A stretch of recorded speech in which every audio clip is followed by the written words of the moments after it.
Bismillahi walibni waruhil kudus al-ilahul wahid. Demi nama Bapa, Putra, dan Rohul Kudus ketiganya yang esa. Shalom sahabat yang dikasih oleh Tuhan. Berjumpa kembali dengan saya di channel ini. Terima kasih buat teman-teman yang selalu setia mendukung perkembangan channel ini dengan cara subscribe, like, komen, dan share. Tuhan memberkati kita. Sahabat yang dikasih oleh Tuhan, diskusi dan debat antar lintas agama dari dulu melalui para polemikus ustadz dengan kekristenan itu sudah berlangsung. Kadang tajam, kadang dibumbui dengan beragam argumentasi.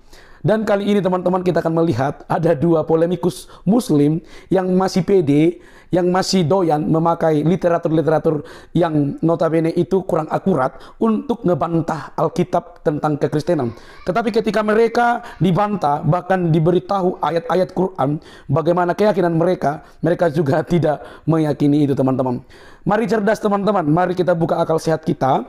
Jangan kepanasan, karena kalau Anda tidak mau membuka akal pikiran Anda, maka Anda akan buta selama-lamanya. Anda akan terus dirangkul atau dipegang atau ditutupi oleh kejahilianmu yang tidak mau belajar di zaman canggih ini. Jangan skip, mari kita lihat. Ini dia videonya.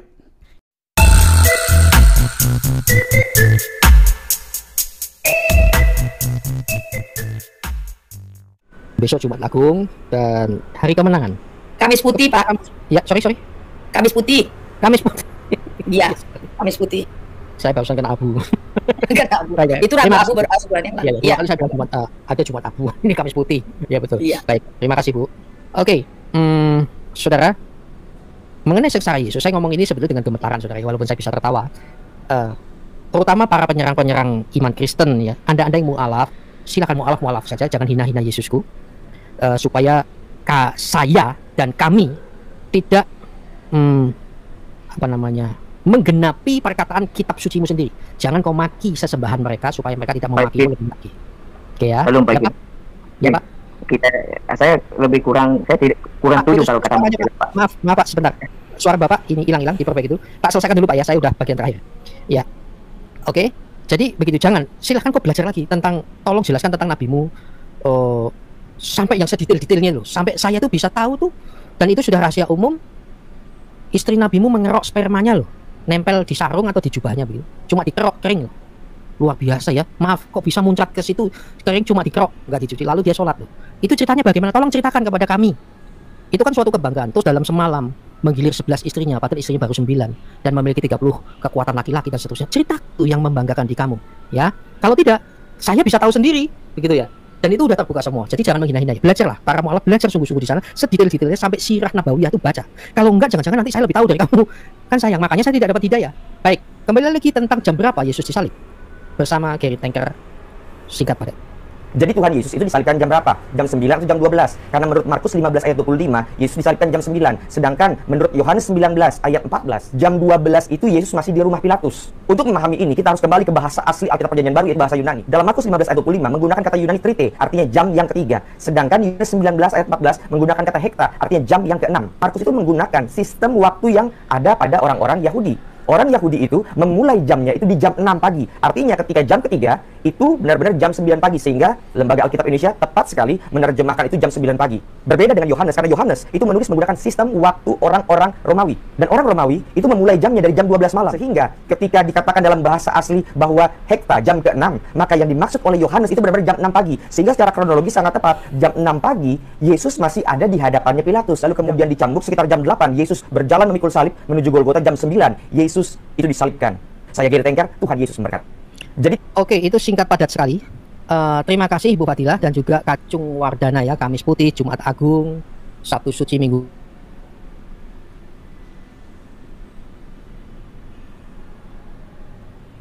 Halo Pak. Halo. Kok suaranya hilang ya?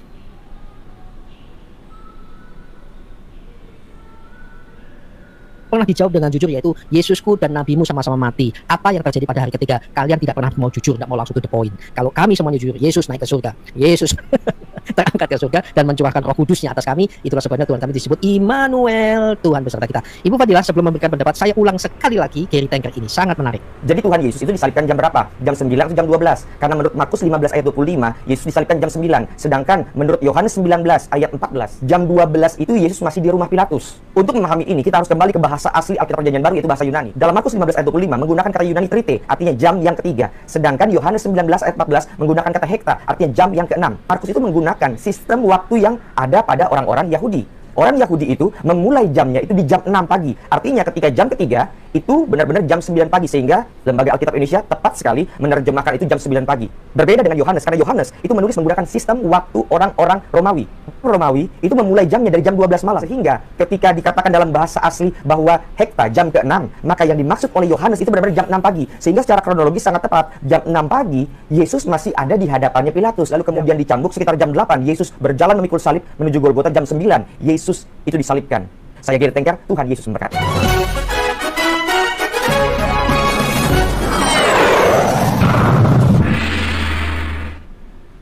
Oke, luar biasa ya. Baik Bu Fadilah, apa kabar? Shalom, shalom Pak. Kedengeran nggak saya? Iya, kedengaran. Cuma agak Ya, mek. Oh, masa sih Pak? Waduh, kok meten itu. Iya. Lagi di atas pohon atau bagaimana Bu? Saya lagi di atas bulan yang terbelah. Oh, tadi sempat bagus loh. Ini pakai HP ya? Enggak, saya pakai ini, pakai laptop Pak. Oh, laptop. Iya. Dicoba lagi Tapi, Bu. ya, oke nggak suaranya? Robot, kayak robot. Oh gitu. Oke, bentar Pak ya. Saya ganti Ya, device baik. dulu apa gimana ya? Bagaimana tadi sempat bagus? Tadi Saya sempat ganti bagus. ini. Saya ganti device dulu Pak, bentar Pak. Ini saya Oh iya buka ya, dulu. atau di restart dulu lah. Di restart dulu. Ya. Oke, siap. Pak Ye, saya tadi juga sama, sinyalnya kayak robot ya. Silakan Bu Fadilah, boleh keluar dulu, di restart lalu masuk lagi. Tapi Ya, sini bilangnya suaranya bagus kok. Kenapa? Di live chat bilangnya oke suaranya. Oh, ya wes, silakan. Mungkin jangan-jangan ini sinyal saya. Nah, yombo Pak. Oh iya, berarti sinyal saya. Kalau gitu saya yang merestart ya. Oh, nggak usah. Enggak, saya harus restart dulu ini kayaknya sinyal Iya, saya. berarti kita live and live dong. Ya, gini Bu, silakan Ibu nyampaikan pandangan Ibu itu terus tadi. Saya restart paling 2 menit Bu. Boleh? Silakan. Oke, siap. Oke, silakan Bu. Oke, begini. Berbeda kita dengan umat RT6 ya, teman-teman sekalian, dalam mereka menentukan hari raya, kita menentukan perayaan Paskah ya. Nah, menarik. Kenapa? Karena memang yang disampaikan siapa Tanker tadi, jamnya itu berbeda. Saya jadi teringat beberapa kami itu ada namanya sholat rububina. Jadi bukan sholat rububina, jadi APA namanya, sholat 7 waktu. Nah, menarik karena yang disampaikan Pak Tanker tadi ini sama persis dengan hitungan jam di dalam APA atau sholat yang ada di Ortodoks Koptik ya. Nah, di dalam APA itu doa jam pertama namanya. Doa jam pertama itu adalah subuh.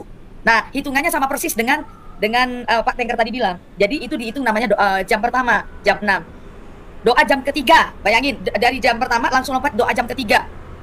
Nah, oke Pak Heri, dicoba tes. Suara Pak Heri hilang. Tadi nggak ada gangguan kok Pak. Pak Heri, suaranya nggak ada Pak. Halo. Suara Pak Heri nggak kedengeran Pak.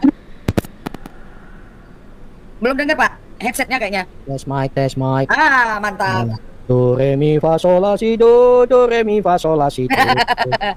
Merdu, merusak dunia. Enggak. Ternyata di Ya. tempat saya yang diganggu jin. Jengkorin itu. Oke, silakan Bu, lanjut Bu. Oke. Nah, menarik Pak apa yang disampaikan. Siapa tadi namanya? Si Pak Tanker itu tadi. Gary Tanker. Ya, Harry. Gary Tanker. Oh, Gary Tanker. Itu orang Manado. Kenapa? Itu sama persis dengan jam-jamnya sholat di Koptik, Pak. Oh, jadi Hampir betul sama. hitungannya ya. Ya. Jadi hitungannya gini, doa jam pertama itu adalah subuh di jam 6. Nah, kan sama tadi, hari awal itu di jam 6, tadi kan dibilang jam 6 pagi, benar nggak Pak? Halo Pak Heri, di manakah suara Pak Heri? Di balik pohon kah? Yang Gary Tanker tadi bilang jam pertama di dalam budaya Yahudi adalah jam 6 pagi dia bilang. Nah, di dalam Koptik, ibadah Koptik jam pertama subuh itu adalah jam 6 pagi, itu jam pertama di jam 6 pagi. Kemudian lompat namanya jam ketiga. Nah, coba Pak. Halo, bukalah mic-nya Pak. Unmute dulu.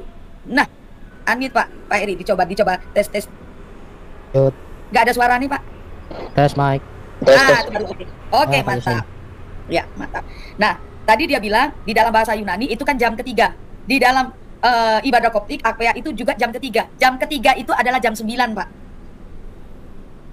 Nah, jam 9. Kemudian doa jam ke-6 namanya. Jam ke-6 baru masuk jam 3. Jam 12.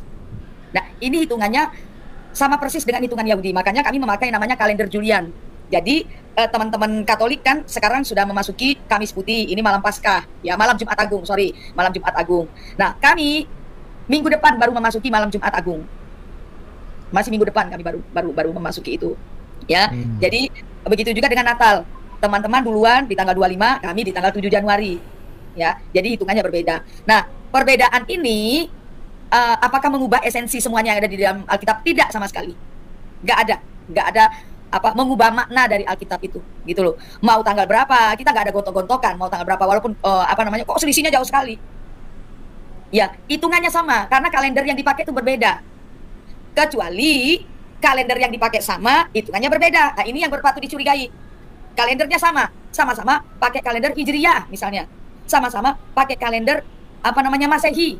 Tapi hitungan hari rayanya berbeda. Ini yang patut dipertanyakan. Nah, kalau di kekristenan yang berbeda memakai kalendernya, kami pakai kalender Julian, teman-teman pakai kalender Gregorian. Kalau hitungannya berbeda, ya wajar kalender yang dipakai beda, jadi hitungan tanggalnya juga berbeda, ya. Berbeda kalau misalnya sama-sama memakai kalender Masehi atau sama-sama memakai kalender Hijriyah, tetapi ibadahnya, perayaannya tuh beda sehari. Nah, ini patut dipertanyakan, gitu loh. Kalendernya sama, kalender Hijriyahnya sama, hitungannya sama, kenapa bisa berbeda? Nah, ini patut dipertanyakan. Jadi hitungannya jelas. Ya. Hitungannya jelas. Halo Pak Eri? Ya, hadir. Lanjut. Ya. Jadi gini, jadi di dalam kita perbedaan penanggalan itu wajar. Karena apa, Pak? Saya bilang tadi, kalender yang dipakai beda. Ya. Misal teman-teman memakai kalender Gregorian, Masehi, ya. Kami Ortodoks memakai kalender Julian. Ya. Ketika jatuh tanggal yang ditentukan untuk sebuah perayaan berbeda, itu wajar. Karena kalender yang dipakai berbeda. Nah, ini yang repot adalah kalendernya sama, kalender Hijriyahnya sama, hitungannya kalender Masehinya sama. Nah, tapi kenapa perayaannya harinya berbeda? Ini yang patut dipertanyakan. Satu, tapi berbeda. Kecuali dua berbeda, itu nggak masalah, gitu loh. Ya. Nah, betul tadi kalau si Gary Tanker bilang tuh, hitungannya itu misalnya, kalau di dalam Koptik hampir sama dengan Yahudi, kayak misalnya menghitung hari sekarang ini kita bilang malam Jumat, orang sana bilangnya Kamis malam, ya Kamis malam. Nah, untuk menentukan hari Sabat, ya hari Sabat di dalam budaya Yahudi, hari Sabat itu dimulai Jumat sore jam 6. Jam 6 sore Jumat itu sudah dimulai mereka tidak elektronik dan segala macam, tidak memasak dan segala macam, api-apian nggak boleh itu. Nah, dari jam 6 sore Jumat sore jam 6 sampai ke Sabtu sore jam 6, hitungannya Yahudi seperti itu. Maka dengan hitungan yang Pak Gary tadi bilang tepat sudah, Pak. Makanya dibilang kan jam ketiga itu berada di jam 9, jam ke-6 itu berada di jam 12, jam ke-9 itu berada di jam 3, gitu loh. Makanya kalau kami di Koptik ya ada namanya doa Akpea itu 6 jam doa Akpea. Itu perjalanan di mana ketika Tuhan Yesus menyerahkan dirinya di kayu salib, perjalanan sebelum itu. Nah, sejak dia ketika dia berdoa di Taman Getsemani subuh hari itu, kemudian ketika dia diadili, sebelumnya ketika Yudas mengkhianati dia, menjual dia dengan 30 keping perak, kemudian ketika Tuhan Yesus ditangkap, itu semua jadwal doa Akpeanya itu berhubungan dengan itu. Ketika Tuhan Yesus disalibkan, kemudian ketika dia mati di kayu salib, kemudian diturunkan, masukkan ke kubur, kemudian doa jam ke-12 itu ketika kubur terbuka kosong dan itu Tuhan Yesus dibangkitkan. Jadi semuanya itu berhubungan, gitu loh, Pak Heri. Jadi kalau saya bilang berbeda waktu sesuai dengan dengan budayanya Yahudi kalau yang ada di Alkitab kita. Gitu Pak Heri. Monggo Pak, lanjut Pak. Oke, baik. Menarik ya. Suara saya oke ya? Oke, merdu Pak, merdu. Oke. Ya, kayaknya ada gangguan sinyal ini terkejar di sini Pak Yesaya. Setelah ini Pak Yesaya akan berikan tanggapannya singkat, lalu ada sebuah kesaksian dari Pak Yesaya, tapi sebelumnya ada sebuah pertanyaan yang menarik di live chat ya. Apa namanya tadi ya? Langsung saja, ilmu pengetahuan itu hanya sejauh jempol tentang Gregorian dan apa? Sebentar. Julian Pak. Julian, ya kalender Iya. Julian dan Gregorian. Langsung saja di sini langsung ketemu kok ya. Jadi ini apa yang dimaksud dengan Julian? Kalender Julian itu adalah sistem penanggalan yang ditetapkan oleh Julius Caesar, sang diktator Republik Romawi kala itu, berkuasa dari tahun 49 sebelum Masehi hingga 44 sebelum Masehi. Kalender Romawi ini menggunakan penanggalan sistem rotasi revolusi bumi terhadap matahari, ya. Nah, sementara itu Julian ya. Nah ini Julian. Kalender Julian ada 365 hari dan 6 jam. Perhitung Gregorian menemukan bahwa 6 jam terlalu lama dan mempersingkatnya menjadi 5 jam 49 menit. Ini memang suatu penanggalan yang sangat rumit. Pak Bambang Nurasena pernah menjelaskan itu, saya pusing. Nah, tapi dia sendiri tahu, ayo mumet ora, pusing apa enggak. Nah, apa yang dimaksud dengan kalender Gregorian? Kalender Gregorius atau Gregorian adalah penanggalan yang paling banyak digunakan oleh orang barat, yaitu sistem penanggalan yang dibangun oleh Paus Gregorius ke-8 dan dikenalkan kepada dunia di antara 4 dan 15 Oktober.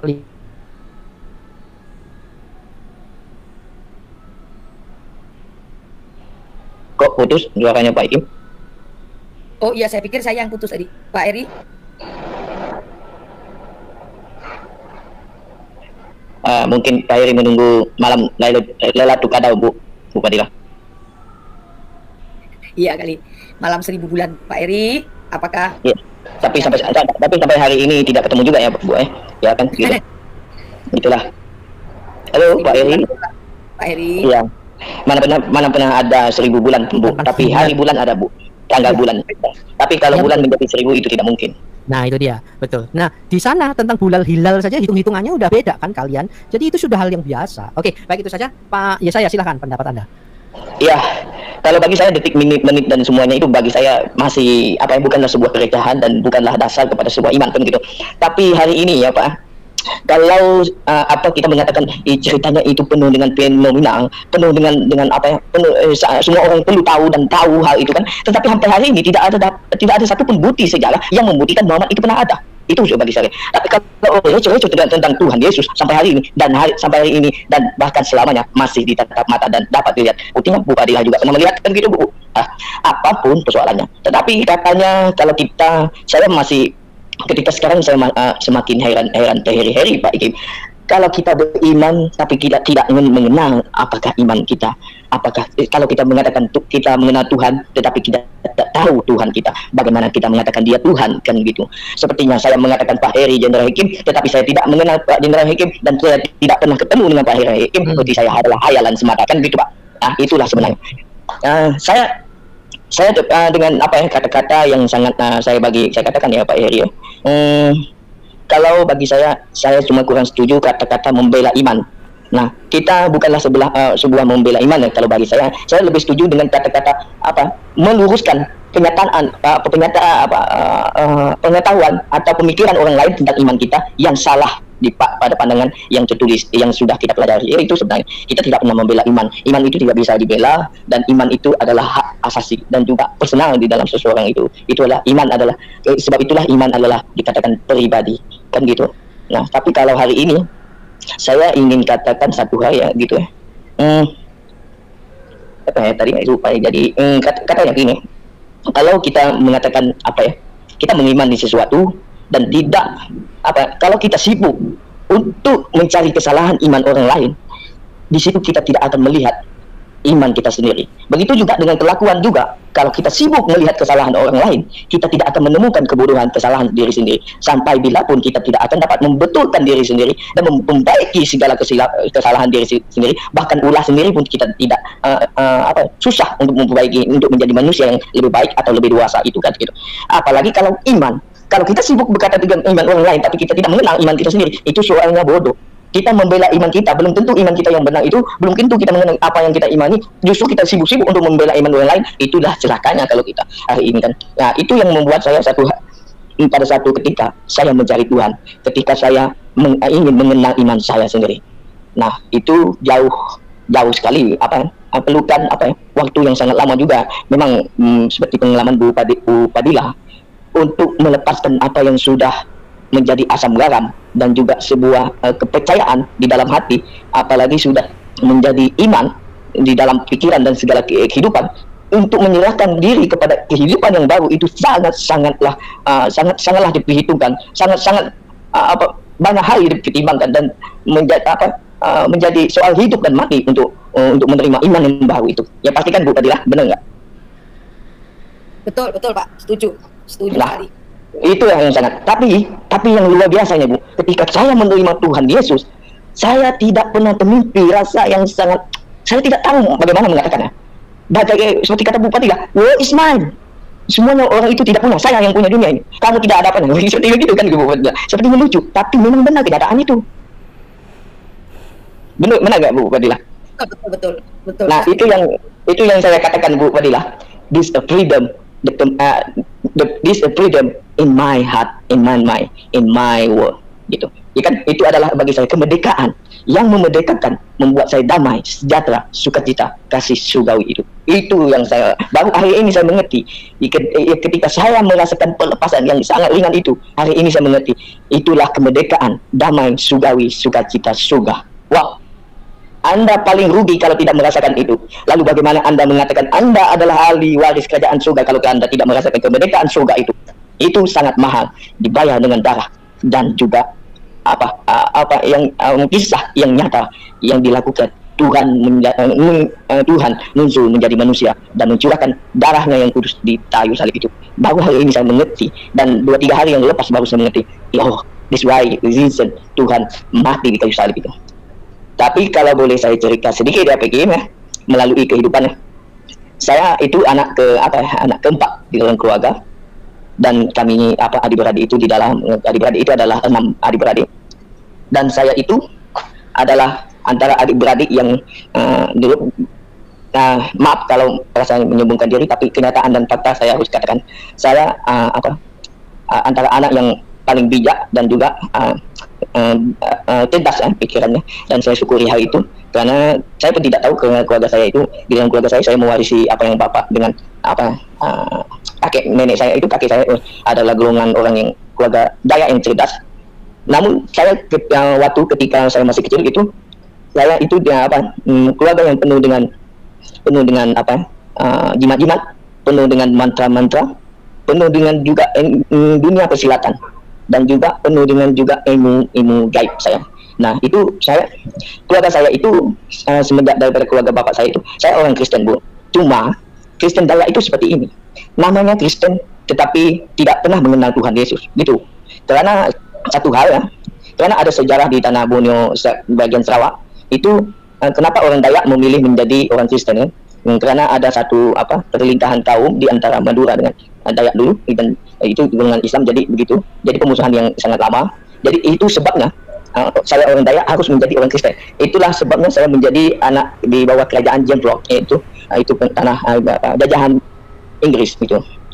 Dan saya itu adalah daripada cucu kepada waris kepada cucu yang keempat dari temenggung siapa nama atuk saya itu ya. Saya daripada temenggung juga, dan juga orang tahu di Sarawak itu, mereka tahu, dan juga saya juga dari kelahiran itu. Dan seperti biasa saya umur anak kecil itu, saya orang yang dilatih untuk belajar silat, dan saya itu diwarisi, dan kebetulan juga saya anak yang keempat, dan atuk saya itu melihat saya tidak tahu bagaimana dia cara melihat ilmu gelap itu, tapi atuk saya memilih saya itu mewarisi ilmu gelap.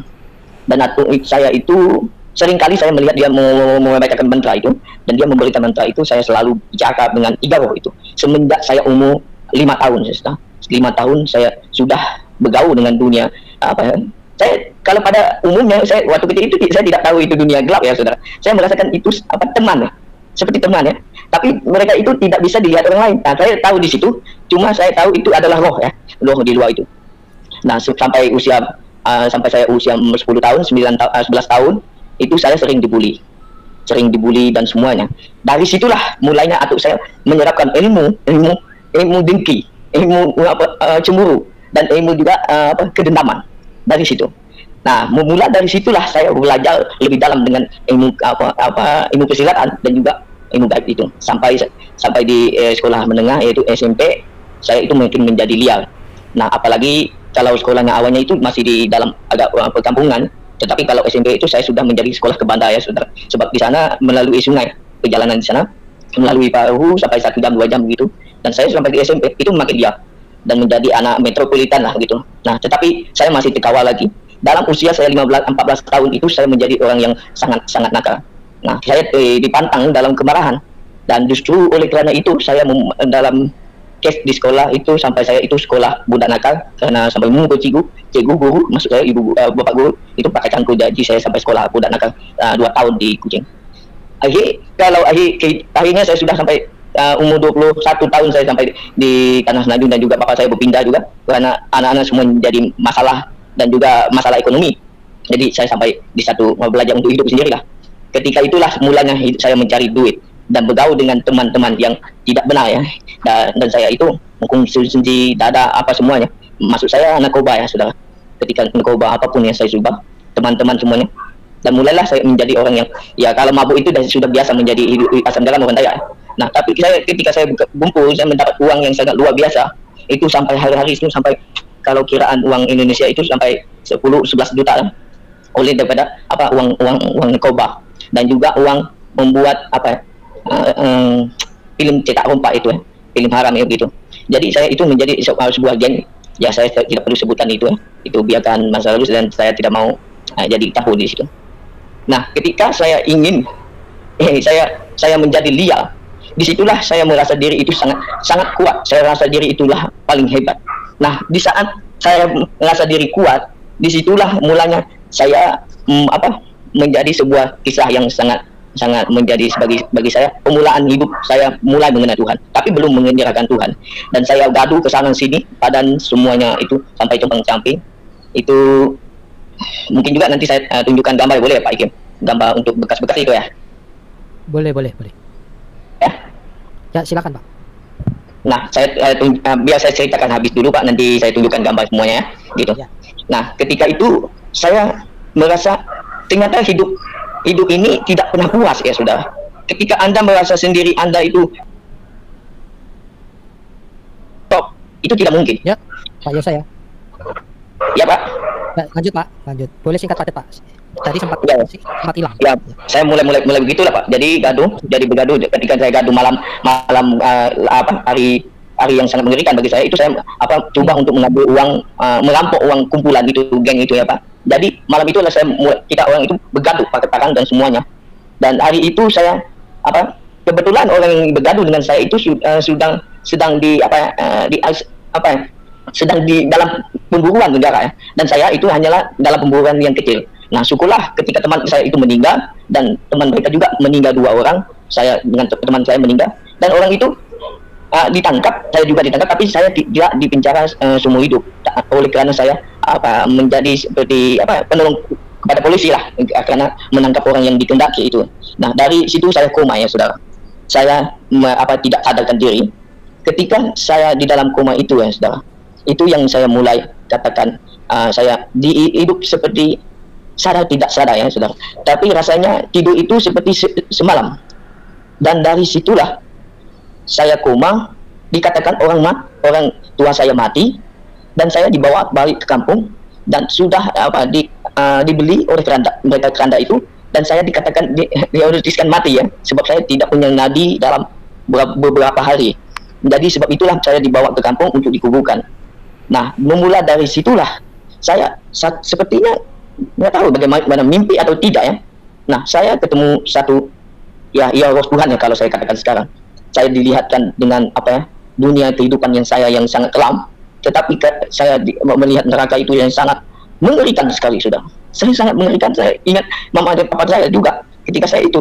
Tetapi karena ada suara Tuhan mengatakan, betullah anak, di sini bukanlah tempat baru. Dan saya kembali di situ dan saya terbangun. Ketika saya bangun mengetuk keranda itu, orang menjadi tenang-tenang bahwa saya tidak mati sebenarnya. Dan saya bangun dan saya didoakan, tapi agak lucu juga mereka kok doakan saya. Kenapa doakan saya? Saya sudah mati kan gitu. Kan bukan itu dilarang kan. Saya sudah tahu sedikit lah pasal firman Tuhan itu. Cuma saya orang yang degil lah. Nah, disitulah saya mulai mengenal Tuhan dan saya mencari Tuhan. Tapi belum saya bertobat sudah. Saya belum bertobat. cuma menerima, tapi saya tidak mau baptis. Ketika itu saya masih ragu, karena saya masih percaya dengan kekuatan yang gelap itu.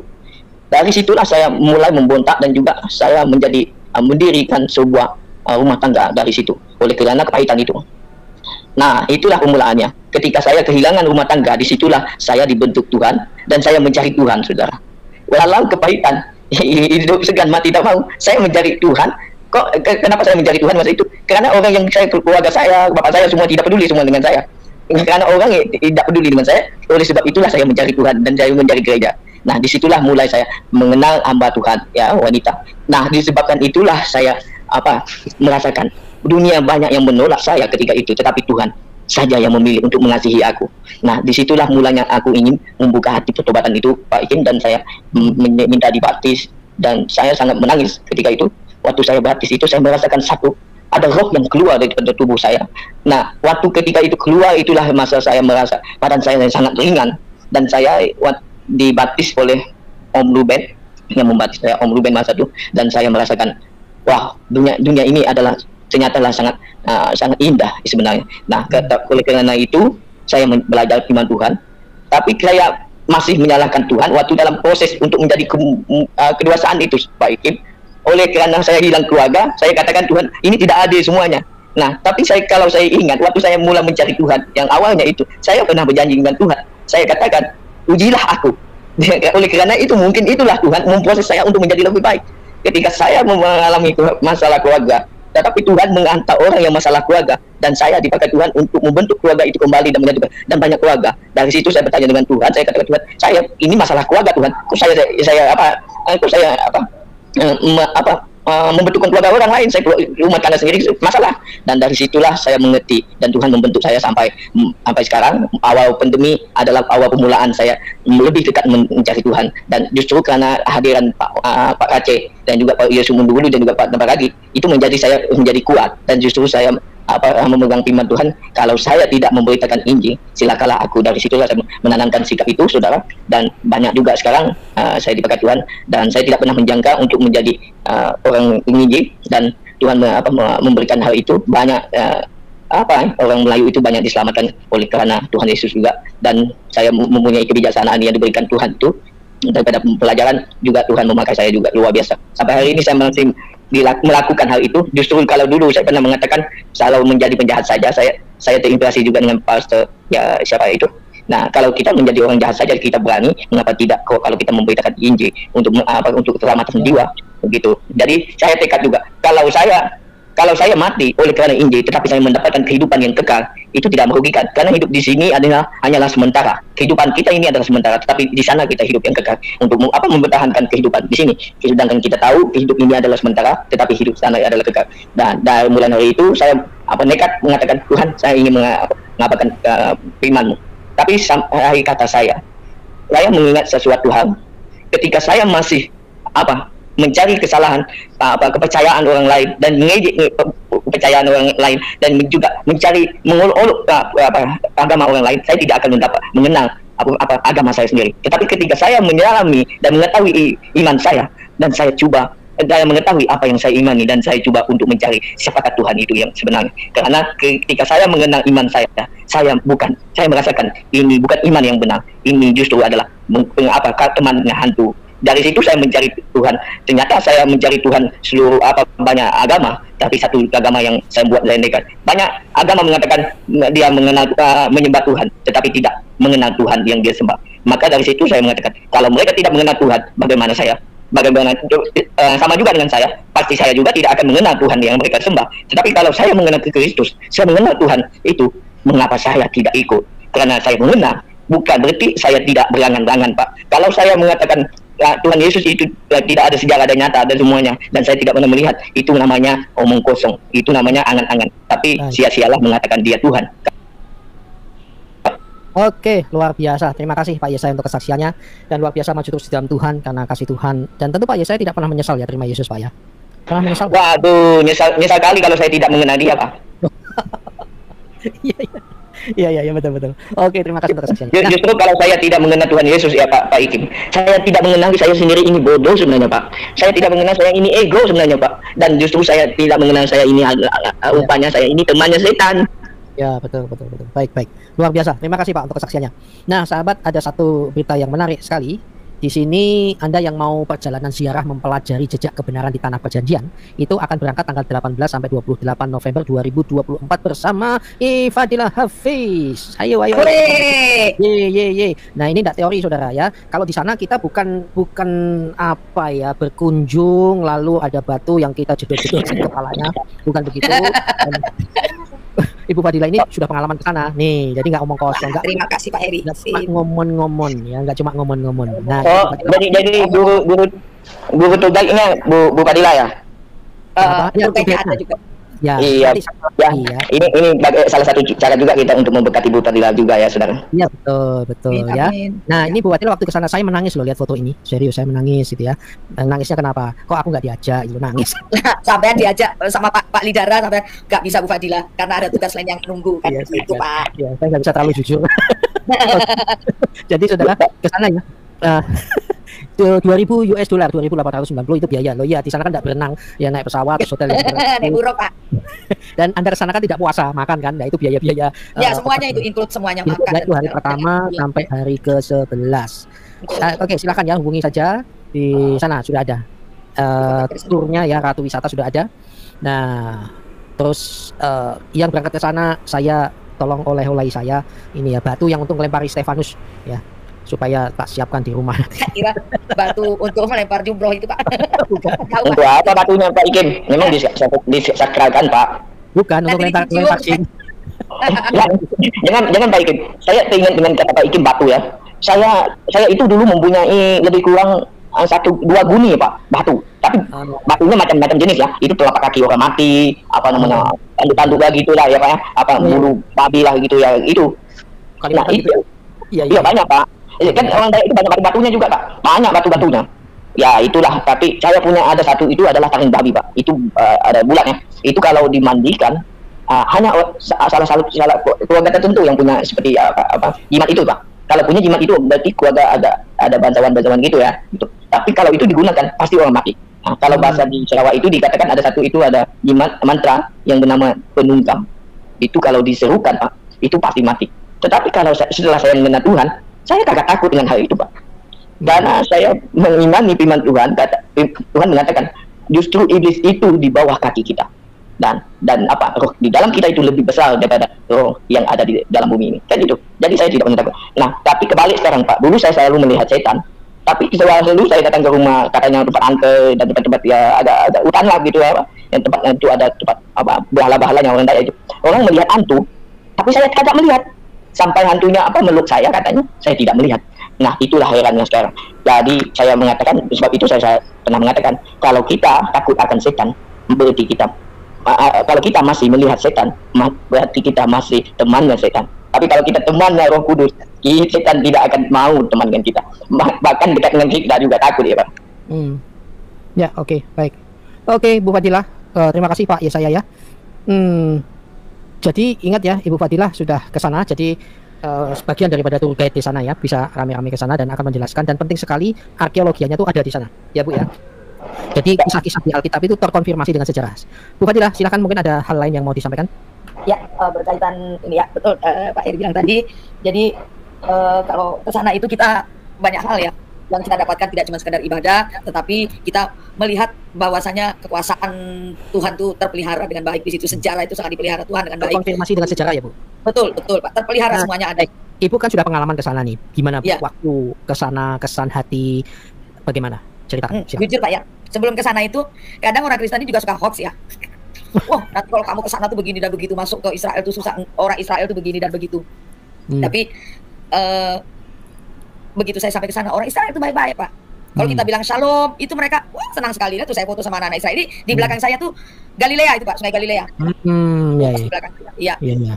Nah, saya cuma merasakan setiap perjalanan tuh merasakan apa namanya, kayak terbawa di masa ketika dari perjanjian lama ya. Musa, Daud, nah Abraham, itu kayak kita terasa dibawa di masa itu gitu. Bu, Ya, maaf saya potong. Ini siapa ini? Ini orang atau boneka itu? Ini metak culek Pak. Anak Palestina itu di dekat apa? Anak Dekat Palestina? dekat apa itu? Iya. Loh, Ibu ketemu orang Palestina piye, Bu? Dibilang kafir enggak? Enggak, mereka baik-baik aja. Malah mereka baik sekali Pak mereka. Mereka ada yang Kristen, ada yang Islam. Banyak yang sekarang saya bisa bahasa Arab. Jadi kalau misalnya saya belanja tuh di toko-toko mereka tuh dikasih murah. Palestina Dan juga mereka banyak Kristen ya, orang Palestina Oh, Kristen. banyak. Yang banyak Kristen itu di ini Pak, di bagian apa? Via Dolorosa. Kan itu kayak labirin. Pinggir-pinggirnya itu banyak toko-toko. Yang punya toko-toko itu adalah banyak kan orang-orang Kristen, terutama Katolik sama Ortodoks itu banyak sekali. Ya, jadi apa namanya? Ketika masuk di perjalanan di perjanjian baru, apalagi ketika Atau waktu itu Ibu Fadila bersama Pak Lidara, King David itu pas lagi rame-ramenya pasca serangannya Hamas 7 Oktober ya, dan itu lagi perang antara Israel melawan Hamas itu, ya Bu ya. Tapi bisa di sana itu, Ibu Fadila, loh gantian. Nah, yang paling membuat saya terenyuh dan nggak bisa sampai sekarang tuh masih merinding itu di Golgota sama di Gereja Ayam, Pak. Gereja Ayam itu gerejanya ketika Petrus menyangkal Tuhan Yesus 3 kali. Nah, itu kan di bawah itu tempat penyiksaan Tuhan Yesus itu. Wah, kita nangis meraung-raung di situ, Pak. Saya udah kayak ini ya, mengingat kayak kita tuh betul-betul terbawa gitu loh, Pak, di situ. Jadi ya kalau memang apa namanya Tuhan izinkan, ya semua itu kan atas izin Tuhan. Uang ada, waktu nggak ada, kan begitu, Pak. Waktu ada, Tuhan uangnya nggak ada. Nah ini, tapi saya yakin berdoa, amini dan imani pasti bisa berangkat begitu. Pak Heri sih masih banyak tugas. Iya, tugasnya itu dunia dan akhirat ya. Kayak makanya itu dia, iya begitu, Pak. Tapi yang jelas di sana saudara bisa belajar sejarah. Banyak Ya. sekali, Pak. Betul. Banyak sekali, dan itu penting di sana untuk belajar, bukan sekedar wisata, bukan mau cari baptis di Sungai Yordan, bukan, tetapi kita belajar. Artinya kisah di dalam Alkitab itu semua terkonfirmasi dengan sejarah. Ya, boleh bentar dulu Pak Ikim. Saya mau nanya Bu Fadila, sebab banyak di sini ada pengajar-pengajar sesat gini Bu. Katanya orang Islam di Israel itu selalu diintimidasi dan juga selalu dibunuh Pak. Ya, masjid itu banyak di Israel. Nah, Di Bethlehem Bebas ya Bu. ada, di Bethlehem itu dekat gereja Nativity itu ada masjid kok. Pergerakan mereka bebas juga kan Bu, seperti Bebas. apa rakyat biasa ya. Iya, bebas banget. Jadi bahasa kedua Israel itu adalah bahasa keduanya adalah bahasa Arab, jangan salah. Nah, Jadi loh. begitu masuk Israel itu di atasnya tulisan Ibrani, bawahnya tulisan Arab. Dan Ya. bebas aja. Dengan itu orang Malaysia, saya bagi pesan nih Bu, saya bagi pesan juga sebab ada saya bagi link dengan teman-teman tadi kan. Dengan itu teman-teman orang Malaysia, jangan suka mendengar hoak. Ini orang Sama, sendiri saya pergi ke sana dan banyak orang mengatakan apa orang Islam itu diintimidasi, pergerakan mereka dibatasi dan juga mereka itu dia selalu digambarkan itu sebenarnya hoak kan gitu Bu. Nah inilah yang ini kalau bagi saya itu dawa-dawa kebencian ya Pak Heri Kim. jelas. Sepertinya Malaysia dan Indonesia itu sama Islamnya, mirip-mirip lah, 11-12. Satu keturunan juga Pak, orang Nusantara. Ya, dan kasihan karena kisah yang di Israel, Palestina, Hamas, padahal di sana itu bukan masalah agama tapi geopolitik. Nah, terutama di Indonesia itu dipelintir menjadi masalah agama, dan Palestina itu dinarasikan sebagai Islam. Padahal orang Kristen Palestina yang ditembak Israel itu masalah geopolitik, masalah tapal batas. Dan Jenderal Ponto ya, Pak Ponto aja mengatakan ngapain kita ngurus Palestina? Mereka tuh membalas sudah dari dulu begitu. Nah, kalau Israel menyerang itu membalas. Nah, lucu ya, ketika 7 Oktober dengan biadabnya Hamas menyerang orang-orang Israel, warga sipil, jelas-jelas ada videonya. Tahu nggak Pak, juru bicara Hamas mengatakan kami tidak menyerang warga sipil, itu kan lucu. Ya, jadi saudara-saudara mari cerdas, dunia informasi hanya sejauh jempol kok. Begitu Pak ya. Ya, Gitu. benar Pak Ikim. Nah, saya selalu mengatakan begini ya Pak Ikim. Saya tidak mau mengatakan Alkitab terlebih dulu Pak Ikim. Pada awal saya perkenalan saya dengan orang-orang yang ya tidak seiman dengan saya, apalagi anti ya Pak Ikim tahu lah maksud saya kan. Nah, ketika saya mulai berkawan sama teman gini, saya selalu membuka minda mereka how to open this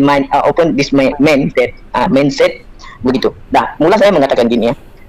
Kalau Anda beriman agama Anda itu mengajarkan pasti tidak bencian ya, betul. Ya dia jawab ya dan begitulah kan.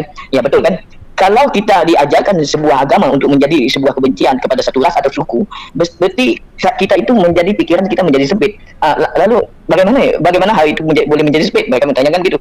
Nah, bagaimana menjadi sempit, saudara? Ketika Anda mengatakan orang lain itu ketika ada perasaan benci di dalam diri Anda tidak akan ambil tahu dan Anda tidak akan ingin tahu dan Anda tidak peduli dengan orang itu. Disitulah kita menjadi pikiran kita sempit. Contohnya kalau kita benci orang itu tidak mungkin kita tahu tentang orang itu. Tapi kalau kita cintai orang itu, bahkan hati nurani dan gaya hati dan apapun perbuatannya, kebiasaannya kita tahu.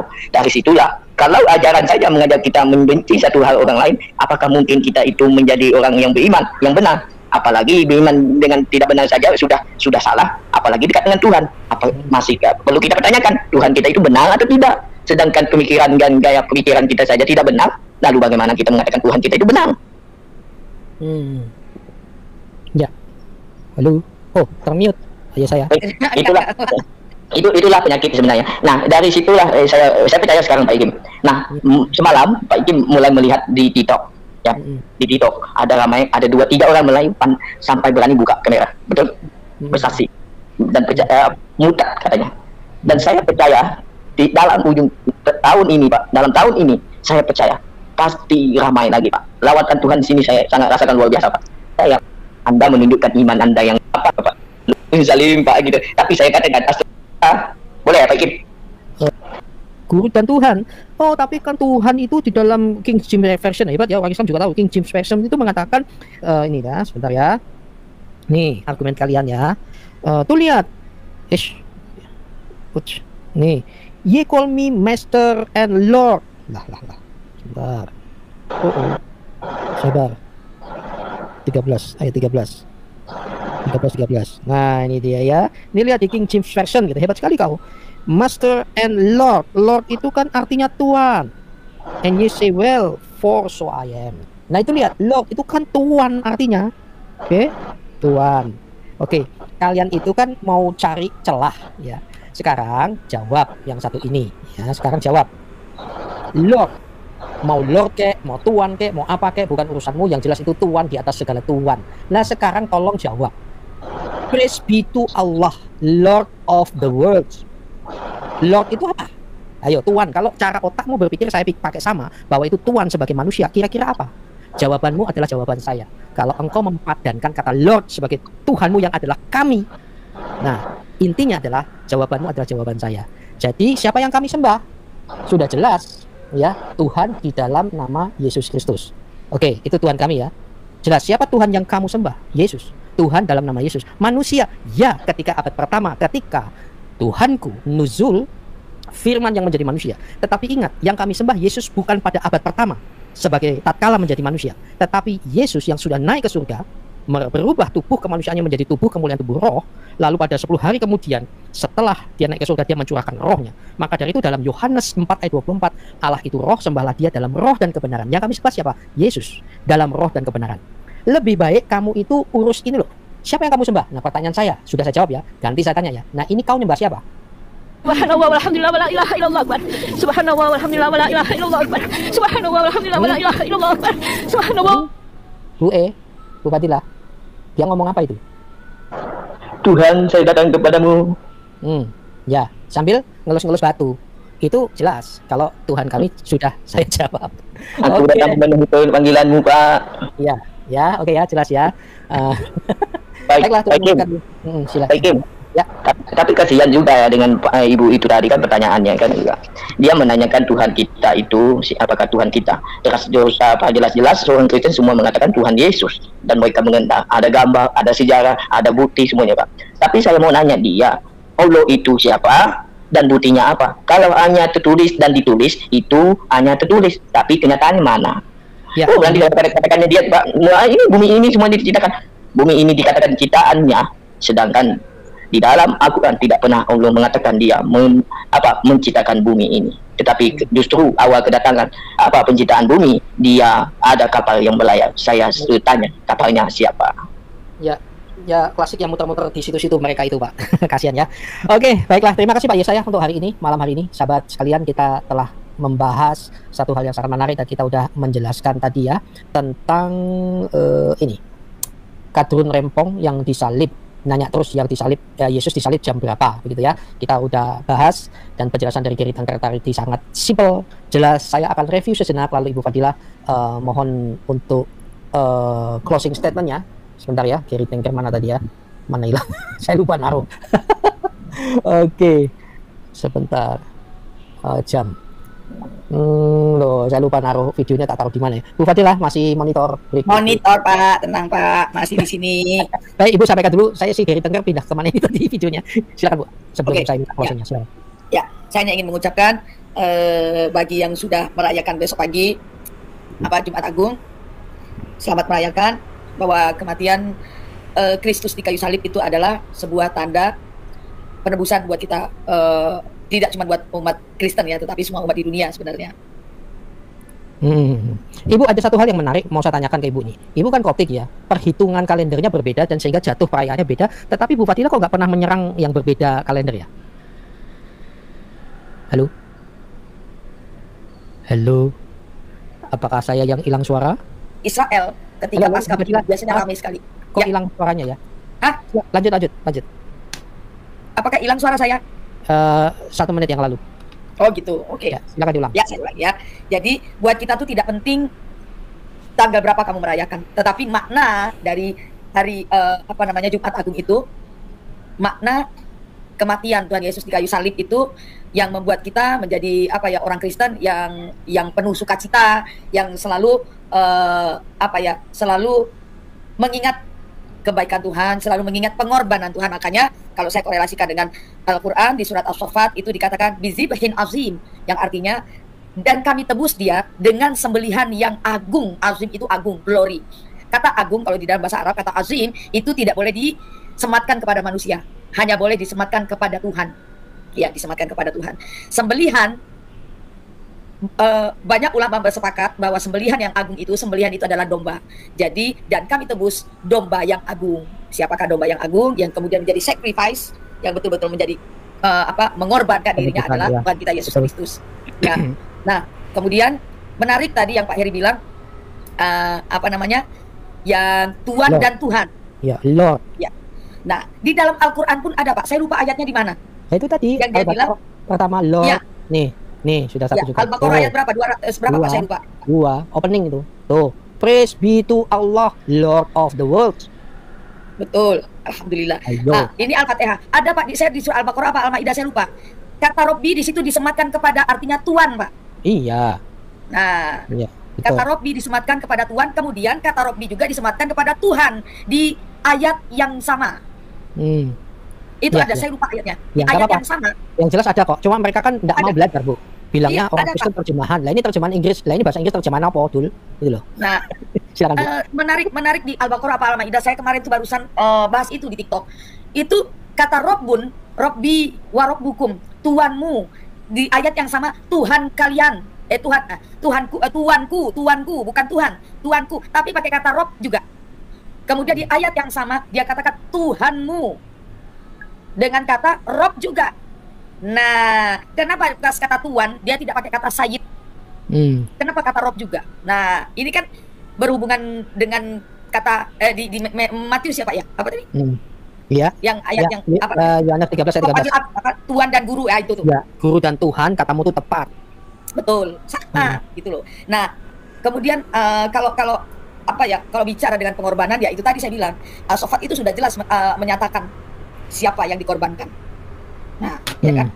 Nah, siapa yang dikorbankan? Begitu, Pak. Kemudian maka saya bilang tadi, wajar ketika cara memahami jam, cara memahami kalender itu berbeda karena kita berbeda pakai kalendernya, Pak. Ya, yang aneh menurut saya kalendernya sama, tapi perayaannya kok beda hari nih, dinone beda. Sekarang sama-sama pakai kalender Hijriyah, putaran rotasinya sama-sama pakai kalender Masihi, putaran dan rotasinya juga sama, kok bisa beda? Kelong 1 hari bedone, ya kan? Kalau kecuali misalnya sana pakai kalender Hijriyah, kemudian yang satunya yang berbeda itu pakai kalendernya misalnya kalender Cino, misalnya apa hitungan Jawa, kan gitu. Ya wajar nah berbeda karena berbeda kalender. Ini kalendernya podo kok bisa beda. Itu yang aneh kalau menurut saya. Gitu loh. Ya kan? Ya, menurut Ibu Fadila, sekalipun kadang-kadang di Koptik terus di mana itu menghitungnya beda, tetapi itu tidak merubah esensi sejarah sebenarnya. Betul. Itu kan semua hitung-hitungan manusia yang pasti ada meleset-meleset dan itu nggak ada masalah. Tetapi faktanya Sebenarnya nggak adalah meleset, Pak. oh iya, beberapa orang mengatakan meleset gitu loh. Beberapa orang menuduh beda. Padahal bagi saya, Bu, saya lebih fokus ke ini.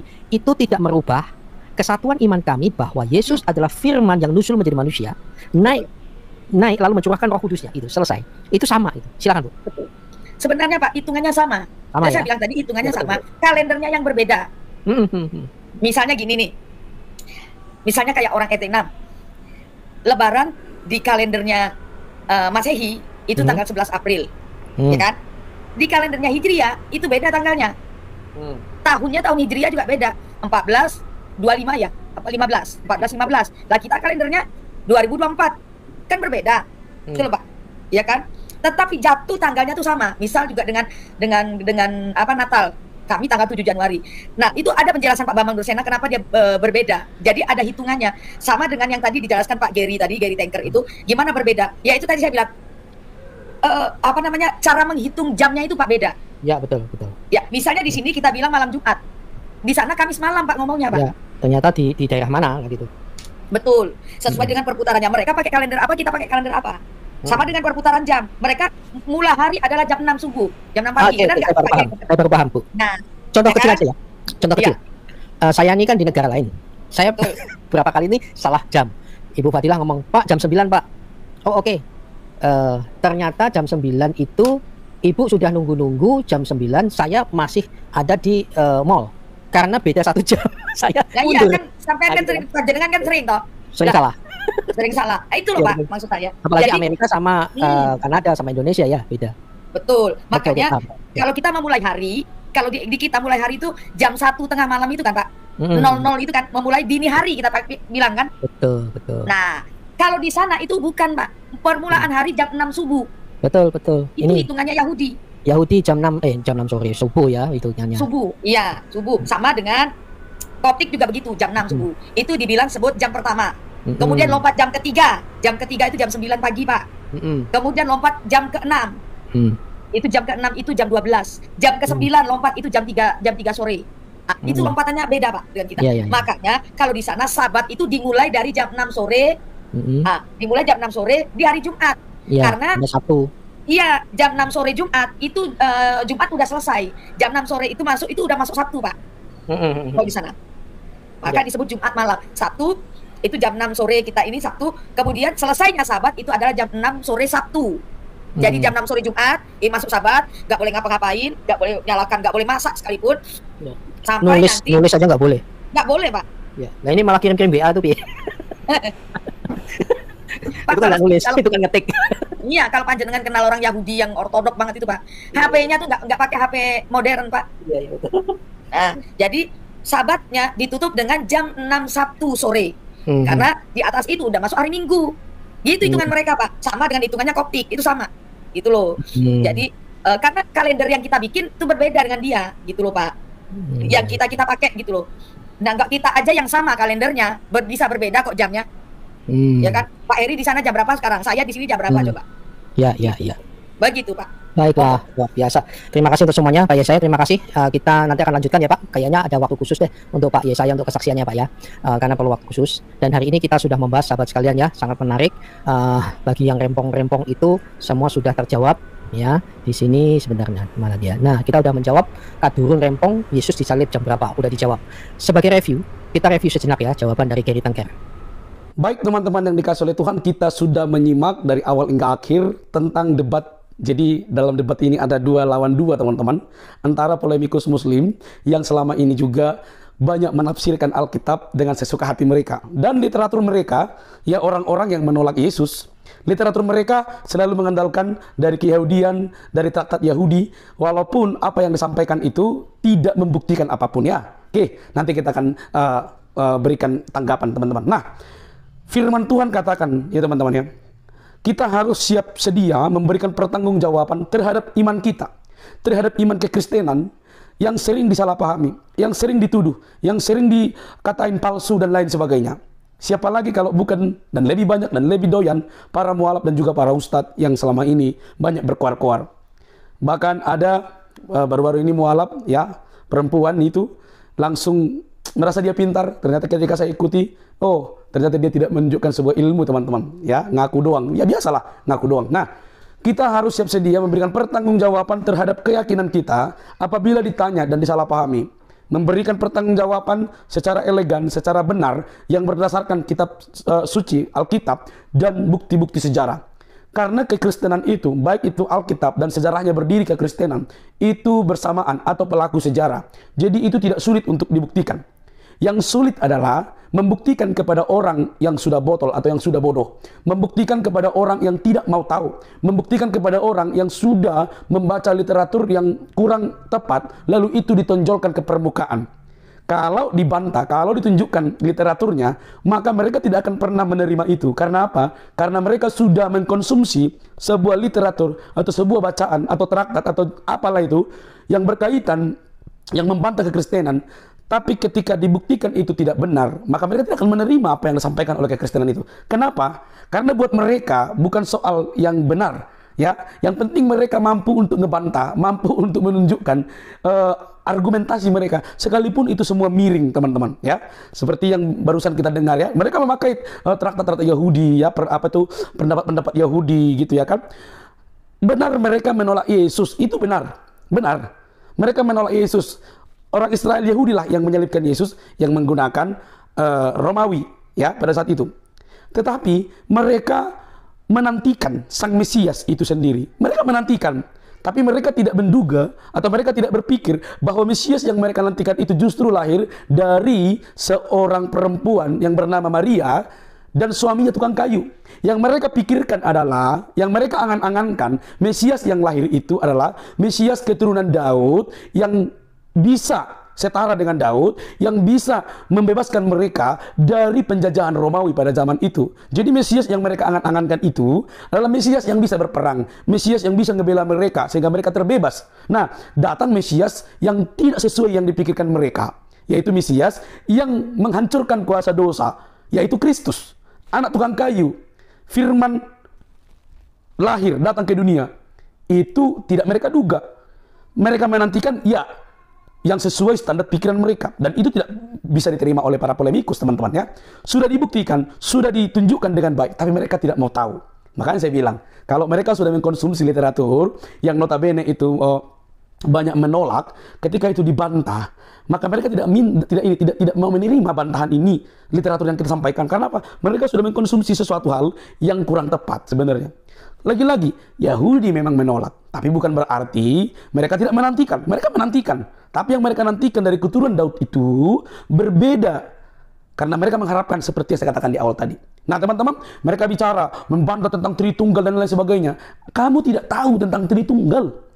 Kamu bilang tidak ada konsep di Alkitab, padahal ada tertulis bahwa ada baptislah mereka dalam nama Bapa, Putra, dan Roh Kudus. Jadi apa yang mau dibantah? Apa yang mau kalian tonjolkan? Tidak ada. Kalau kami tanya juga, adakah kata tauhid di Quran? Coba buktikan. Ada kata sunat di dalam Quran? Coba buktikan. Tuh. Jadi teman-teman ini sok-sok mempunyai literatur dan mengatakan dari Jewish, itu tidak membuktikan apapun. Jadi dari apologetik Kristen ini sudah menunjukkan bukti yang baik, yang benar, tapi mereka sebenarnya tidak mau tahu itu. Oke? Mereka hanya berkata, oh kami sudah buktikan tapi tidak menerima. Alah, sudahlah kawan. Oke? Tapi puji Tuhan lah, kita bisa ngebantah, kita bisa meluruskan, bahkan kita juga bisa menyerang sedikit lah tentang kitab suci mereka. Karena itu penting sebagai bukti kita bisa berargumentasi. Mereka tidak akan mungkin bisa membantah itu. Mereka untuk mencari literaturnya mungkin tidak ada juga gitu ya, sulit. Jadi biarlah mereka yang bertanggung jawab di situ. Karena kita lihat para polemikus dan ustadz-ustadz, mereka lebih doyan membahas tentang Alkitab. Karena literaturnya itu membludak banyak sekali, bisa dibaca. Yang palsu juga banyak, yang menyerupai juga banyak. Tapi yang asli itu sudah berdiri kokoh, maka yang palsu datang untuk mencoba meruntuhkan yang asli itu. Oke, teman-teman, kiranya kasih Kristus yang membuka mata hatimu, pikiranmu, supaya menerima Yesus di dalam hidupmu, karena dialah Raja yang sejati, yang dinubuatkan di dalam perjanjian lama, bukan Nabi yang dari Arab, tapi yang dinubuatkan di dalam perjanjian lama, Kristus Tuhan. Dan dia Tuhan untuk menyelamatkan kita dari dosa, bukan yang lainnya. Oke, sampai jumpa di video selanjutnya. Jangan lupa untuk mendukung dengan cara subscribe, like, comment, dan share. Sampai ketemu di selanjutnya. Bye-bye.